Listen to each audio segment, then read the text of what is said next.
Estamos de vuelta en el tramo final del Meridiano 64 de hoy. Vamos a charlar sobre la masacre de Trelew. ¿Qué fue? ¿Cómo ocurrió? Y se está cumpliendo un nuevo aniversario en estos días. Lo vamos a charlar naturalmente con nuestro invitado, profesor de Historia, investigador del CONICET, César Kach. Profe, en el bloque anterior hablamos sobre el Rodrigazo, usted lo explicó detalladamente, lo comparamos con el día de hoy. Ahora le preguntamos que nos explique qué fue la masacre de Trelew, cómo y por qué se dio. Sí, el 15 de agosto de 1972 se produce una fuga del penal de Rawson en la que participan presos políticos de distintas organizaciones guerrilleras, básicamente del PRTR, de Montoneros y de la FARC, Fuerzas Armadas Revolucionarias. El objetivo era llegar al aeropuerto para ocupar un avión y irse del país. Bueno, este objetivo lo logran únicamente 6 de los presos que se fugan y por consiguiente 19 quedan en el aeropuerto. Quedan en el aeropuerto y bueno, son encerrados por las fuerzas de seguridad.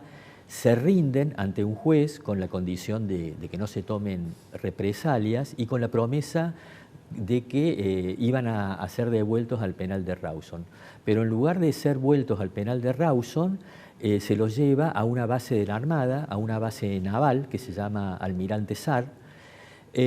Bueno, y en la noche en el amanecer, digamos, del 22 de agosto a las 3 de la mañana, se los saca de sus celdas y estando en la puerta de cada una de las celdas se los fusila.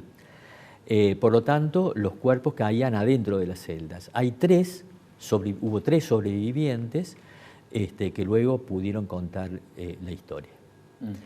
La masacre de Trelew tuvo hondo impacto en la ciudad de Córdoba. Y te explico por qué, Gabriel. Porque gran parte de los fusilados, de los asesinados, eran cordobeses o vivían en Córdoba. Por ejemplo, Susana Lesgar había sido estudiante de la escuela Alejandro Carbó. Otros habían sido, por ejemplo, habían sido estudiantes del Colegio Montserrat. Otro había sido estudiante del Liceo Militar General Paz. Otros habían estudiado medicina en la Universidad Nacional. Algún otro en la Universidad Católica de Córdoba. La característica general de las víctimas es que eran estudiantes, veinteañeros, ilustrados. Todos eran estudiantes, provenían del mundo estudiantil, y eso generó un hondo impacto. ¿Podemos recordar por qué estaban presos? ¿Eran presos políticos? ¿Habían cometido algún robo, algún delito? Bueno, frente a las dictaduras de Onganía, Levingston y Lanusse, se constituyeron grupos armados, organizaciones guerrilleras, que se planteaban derrocar a la dictadura a través de la lucha armada.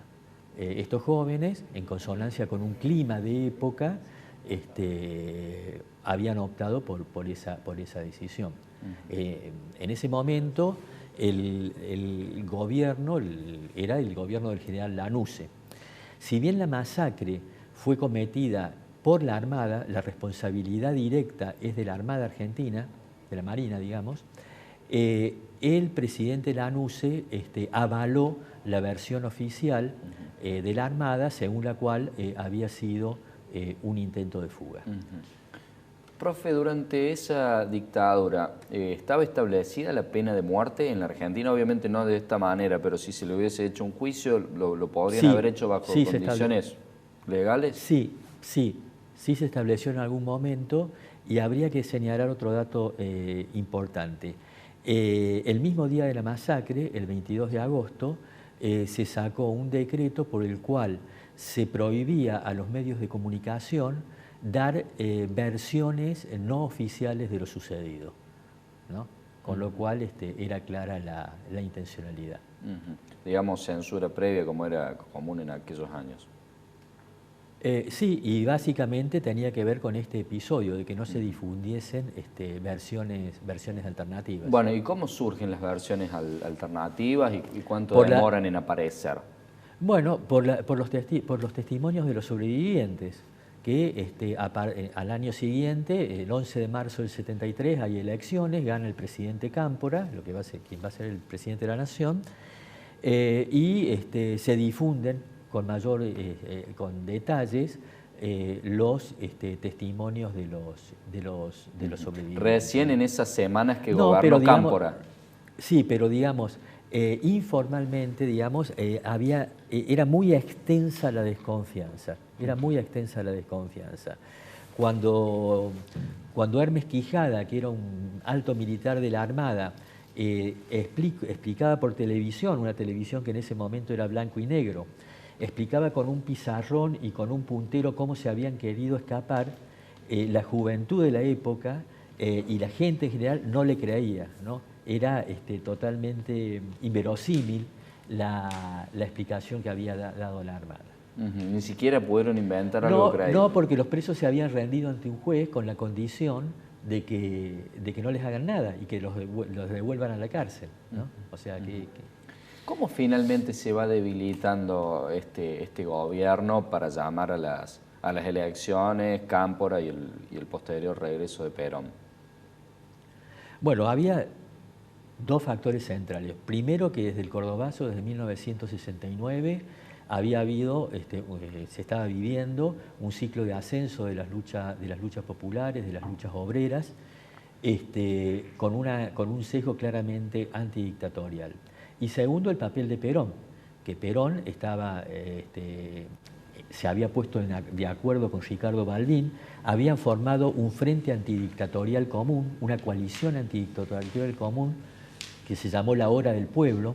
Por primera vez en la historia argentina, radicales y peronistas se pusieron de acuerdo para luchar contra una dictadura, y eso, más la inmensa presión de las luchas obreras y populares, obligaron al gobierno del general Lanusse a intentar una salida que él denominó Gran Acuerdo Nacional, que suponía el llamado a elecciones, pero suponía también la intención de proscribir a Perón y que las Fuerzas Armadas ejerciesen sobre el futuro gobierno democrático un papel de tutela. Ninguna de las dos cosas las pudo cumplir. ¿Después serían los mismos imberbes que después señaló Perón? En el caso de Montonero sí, pero no solamente había militantes de Montonero. ¿Cuándo se da ese cambio en Perón? El rol de Perón fue el de un bombero piromaníaco. ¿Por qué un bombero piromaníaco? Porque él alentó a las organizaciones armadas peronistas, ¿no? Hablaba de la juventud maravillosa, citaba a Mao Zedong, decía que el poder nace en el caño de un fusil. Eso decía Perón en los 70.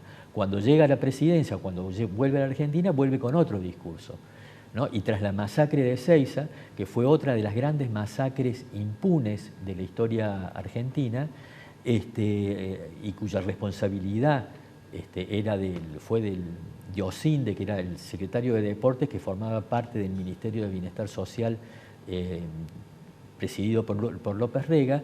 Perón lo único que hizo fue decir, bueno, el peronismo es lo que las 20 verdades justicialistas dicen que son. Es decir, le dio la razón a la derecha peronista y más aún, se negó a formar las comisiones investigadoras, una comisión investigadora parlamentaria que era insistentemente reclamada por los diputados más democráticos del Parlamento argentino.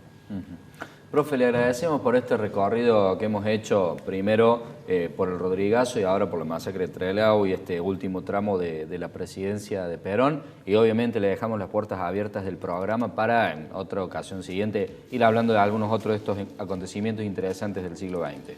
Gracias por la invitación. De vuelta, Gabriel. Gracias a usted. Nosotros hemos finalizado nuestro programa. Siga compartiendo nuestra pantalla. Nos reencontramos la semana próxima. Hasta entonces.